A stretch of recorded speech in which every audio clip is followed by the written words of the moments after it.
नमस्कार, मी सिद्धेश ताकवले आणि आपण पाहताय जय महाराष्ट्र या बुलेटिनमध्ये आपल्या सगळ्यांचं स्वागत। बुलेटिनच्या सुरुवातीलाच आपण घेणार आहोत आतापर्यंतच्या 3 महत्त्वाच्या बातम्यांचा आढावा सखोल विश्लेषणासोबत।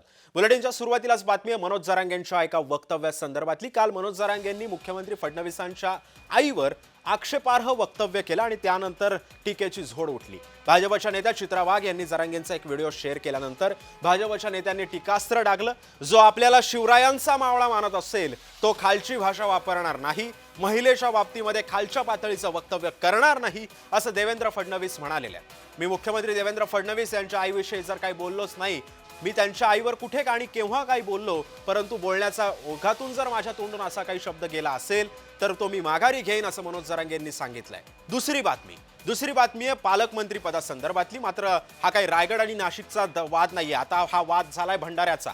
भंडारा जिल्ह्याचे पालकमंत्री अचानकपणे बदलण्यात आलेले आहेत। आता हा बदल का झाला, कशासाठी झाला हे अद्याप कळू शकलेलं नाहीये। मात्र आता सावकारांच्या जागी पंकज भोयर हे आता भंडाऱ्याचे नवे पालकमंत्री असणार आहेत। सावकारांना आता बुलढाणा जिल्ह्याची जबाबदारी देण्यात आलेली आहे, त्यामुळे आता राजकीय वर्तुळात चर्चांना उधाण आलंय। आणि तिसरी आणि अत्यंत महत्त्वाची आणि अतिशय मोठी बातमी ती आहे रील स्टार अथर्व सुदामे संदर्भातली। रील स्टार अथर्व सुदामेनं गणेशोत्सवाच्या पार्श्वभूमीवरती एक रील पोस्ट केली। या रीलमधून सर्व धर्म समभावचा संदेश देण्यात आला। मात्र याच रीलवरती आता ब्राह्मण महासंघाने आक्षेप घेतलाय। त्यानंतर अथर्वनं या सगळ्या संदर्भामध्ये ही रील डिलीट केली आणि माफीनामा सुद्धा मागितलेला आहे। मात्र आता या रील नंतर वादाला अचानकपणे तोंड फुटलेलं आहे। या 3 महत्त्वाच्या बातम्या आहेत आणि या 3 महत्त्वाच्या बातम्यांसंदर्भामध्ये बोलण्यासाठी खास विश्लेषक सुद्धा आपल्यासोबत जोडले गेलेले आहेत। काही मान्यवर सुद्धा आपल्यासोबत या विषयाचं सखोल विश्लेषण करणार आहेत।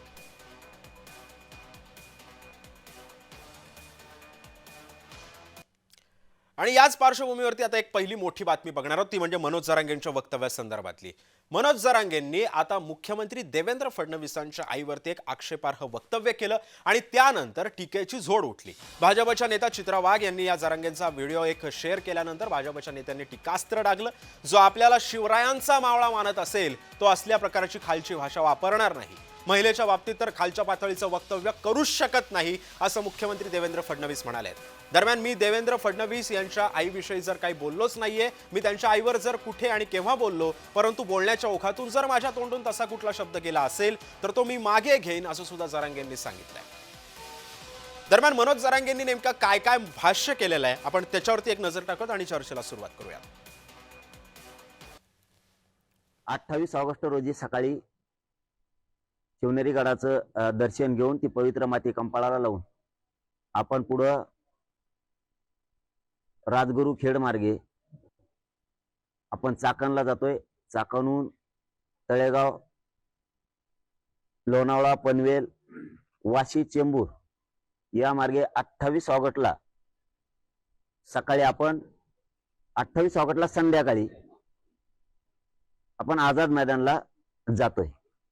औंध संस्थांकडे तर हजारो वर्षाच्या नोंदी आहेत, त्याच्या सहित ह्या सगळ्यांची अंमलबजावणी आणि लागू केलेलं आम्हाला पाहिजे, त्याशिवाय आम्ही हटणार नाही। त्याचं कारण देवेंद्र फडणवीस साहेबांना सांगतो, विशेष करून कुठलाही ओबीसीचा विरोध करण्याचा संबंध नाही।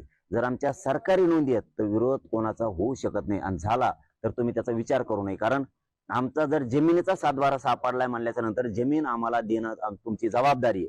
आमचा जर सातबारा नसेल, आमचा जर अधिकार नसेल किंवा आमच्याकडे काही पुरावाच नसेल तर तुम्ही आम्हाला देऊ नका। नाही, मी बोललोच नाही ना, आईवर कुठं काय बोललोय? बोललोच नाही मी। बोललो असलं ते शब्द मागे घेऊ, काय त्याला? मी बोललोच नाही, आईवर बोललोच नाही मी, त्यांचे ते शब्द मागे घेतो। बोललो असेल तर मी बोललोच नाही, पण ते शब्द मागे घेतो, काय त्याला? आणि या संदर्भामध्ये बोलण्यासाठी भाजपचे प्रवक्ते भालचंद्र शिरसाट आपल्यासोबत जोडले गेलेले आहेत। भालचंद्रजी, स्वागत आहे तुमचं जय महाराष्ट्रमध्ये। हा, नमस्कार। मला सांगा, जरांगेंचं वक्तव्य मुख्यमंत्र्यांसंदर्भातलं अतिशय आक्षेपार्ह असल्याची टीका जी आहे ती आता भाजपच्या नेत्यांनी आता केलेली आहे। या सगळ्या टीकेकडे तुम्ही कसं पाहताय? खरं म्हटलं तर मुख्यमंत्री हे संविधानिक पद आहे।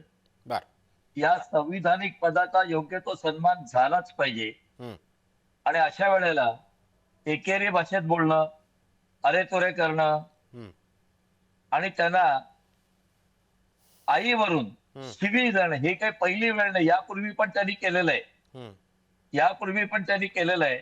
बर, अशा पद्धतीने शिरसाटजी पण त्यांच्याशी वागणं. शिरसाटजी जी जरांगेंनी तुम्ही म्हणता की आक्षेपार्ह वक्तव्य मुख्यमंत्र्यांच्या आई संदर्भामध्ये केलेलं आहे ते निषेधार्थच आहे, परंतु जर त्यांनी ते केलं असेल तर ती नेमकी नेमकी आम्ही सुद्धा तो व्हिडिओ बघितला, ती शिवी सुद्धा असं आहे असं म्हटलं जात नाहीये ना पण. नाही नाही, त्याच्यात असं आहे हम्म. की त्याने काही म्हटलं नाही, मग त्यांनी ते मागे का घेतलं? म्हणजे चोराच्या मनात चांदणं अशी एक मराठीत म्हण आहे. जरांगेंचं असं कधी-कधी वक्तव्य होतं, आता शिरसाटजी जरांगेंचं असं वक्तव्य होतं, मी तुम्हाला थोडंसं इंटरप्ट करतो. आता आपण काही वेळापूर्वी त्यांचा बाईट ऐकला. त्यांचं असं म्हणणं होतं की जर बोलायच्या ओघामध्ये जर मी कुठला असा शब्द जर माझ्या तोंडून निघाला असेल तर तो मी मागे घेतो. त्यांनी त्यांनी बरोबर आहे ना? पूर्णपणे या बरोबर. वक्तव्याचा निषेध, त्यांनी असा वक्तव्याचा निषेधच केलेला आहे, परंतु ते बोलण्यावरती अजून पण ठाम आहेत की मी असल्या प्रकारचं वक्तव्य केलं नाही असं जरांगे म्हणतात.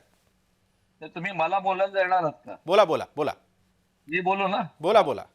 नाही, असं आहे, हम्म. जरांगे पाटील हे काय पहिल्यांदा नाही, हम्म. यापूर्वी 50 वेळा आदरणीय देवेंद्र फडणवीस या व्यक्तीबद्दल, मुख्यमंत्र्याबद्दल, उपमुख्यमंत्र्याबद्दल बोललेले आहेत.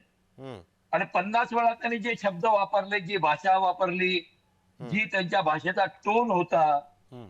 आता ते म्हणतील मराठवाड्याचा टोन आहे, तो तर मग माझा पण मालवणी टोन आहे, मालवणीमध्ये पण भची मराठी आहे. हम्म. त्यामुळे मग मी माझ्या भाषेत बोलायला लागलो मालवणीत, हम्म. तर मराठीत त्याचा अर्थ काय निघेल? त्यामुळे अरे फडणवीसा तुला हे आहे असं एकेरी शब्दाने बोलणं हे अपमानकारक आहे. हम्म. हे संविधानाचाही अपमान आहे. संविधानिक पदावरती एक व्यक्ती बसलेली आहे, त्यांचा अपमान वारंवार करणं. आणि तुम्ही आरक्षणाची लढाई लढा ना, हम्म. आरक्षणाचे मुद्दे बोला. एकेरीवरती येऊन व्यक्तिगत द्वेष कशासाठी? ही आरक्षणाची लढाई आहे की अहंकाराची लढाई आहे? हम्म. जरांगे पाटलांच्या अहंकाराची लढाई आहे. आणि याला अहंकाराच्या लढाईला ज्या पद्धतीने उत्तर देतं त्या पद्धतीने सरकार उत्तर देईलच. हम्म. परंतु आरक्षणाचा प्रश्न हा महत्वाचा आहे. आरक्षणापेक्षा अहंकार जेव्हा वाढतो तेव्हा मराठ्यांचं याच्यामुळे नुकसानच होणार आहे. पण शिरसाटजी जर आपण बघितलं तर आता जरांगेंनी मुंबईमध्ये येण्याची हाक दिलेली आहे, मुख्यमंत्र्यांच्या निवासस्थानाबाहेर आंदोलनाची हाक जरांगेंनी दिलेली आहे. परंतु आता या सगळ्या पार्श्वभूमीवरती प्रश्न पुन्हा एकदा हाच उपस्थित होतो की सरकार कुठे कमी पडतंय. या सगळ्या विषयी जर आपण बघितलं असेल, जरांगेंची वक्तव्य जर आपण आतापर्यंतची बघितली असतील तर त्यांचं असं म्हणणं आहे की अनेक नोंदी दिलेल्या आहेत तरी सुद्धा सरकारकडनं कुठल्याही पद्धतीचा पाठपुरावा किंवा कुठल्याही पद्धतीचं पाऊल उचललं जात नाहीये. आपण कसं पाहता याकडे? सरकार कुठेही कमी पडत नाही. हम्म. सरकार दरबारी कुठलाही निर्णय घ्यायचा तो रातोरात किंवा एका याच्यात अशा पद्धतीचा वैधानिक निर्णय घेता येत नाही. हम्म. त्या सगळ्या तपासाव्या लागतील. हम्म. त्याच्यातून त्याची ग्राह्यता, विधिग्राह्यता याची निश्चिती झाल्यावर त्यावरती पुढची पावलं उचलता येईल.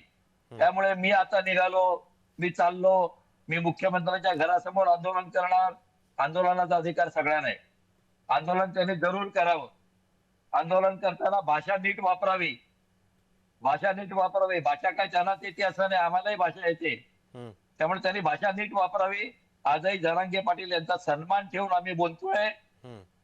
नाहीतर मराठ्यांनी जे एकगठ्ठा मतदान भारतीय जनता पार्टी महायुतीला केलेलं आहे ते तुम्हाला विसरता येणार नाही. हम्म. या जरांगेने काय काय वल्गना केल्या होत्या. आम्ही जिंकू देणार नाही, पडू देणार नाही. आणि ज्या शरद पवारांनी आयुष्यात कधीही आरक्षण दिलं नाही त्यांच्याकडे यांना ऊर्जा दिसते. हम्म. म्हणजे जे आरक्षण विरोधी आहेत त्यांचा सन्मान करणार. आणि ज्याने आरक्षण दिलं, आता ते पूर्ण मिळालंय नाही मिळालंय याच्यावरती वाद होऊ शकतो, परंतु आरक्षणाचं पहिलं पाऊल हे देवेंद्र फडणवीस साहेबांनी उचललं. आणि त्याने पहिल्यांदा मराठ्यांना आरक्षण दिलं. ते आरक्षण कोर्टामध्ये टिकवता तत्कालीन दत्तद्रष्ट मविया सरकारला आलं नाही. हम्म. ज्याचे नेते शरद पवार होते त्यावेळेला त्यांनी तिकडे लक्ष नाही दिलं. ते ऊर्जा देणार येणार. हम्म. आणि आता जरांगे पाटील याला शिवाय जाणार, हे चालणार नाही. हम्म. हे चालणार नाही. जरांगे पाटलांना जर तोड सोडून बोलता येत असेल हम्म. तर आम्ही पण मालवणीमध्ये बोलू शकतो. त्यांना लक्षात ठेवा. सांगा. बर. नक्कीच भालचंद्रजी, तुम्ही आमच्यासोबत या संदर्भामध्ये प्रतिक्रिया दिलीत त्याबद्दल तुमचे आभार.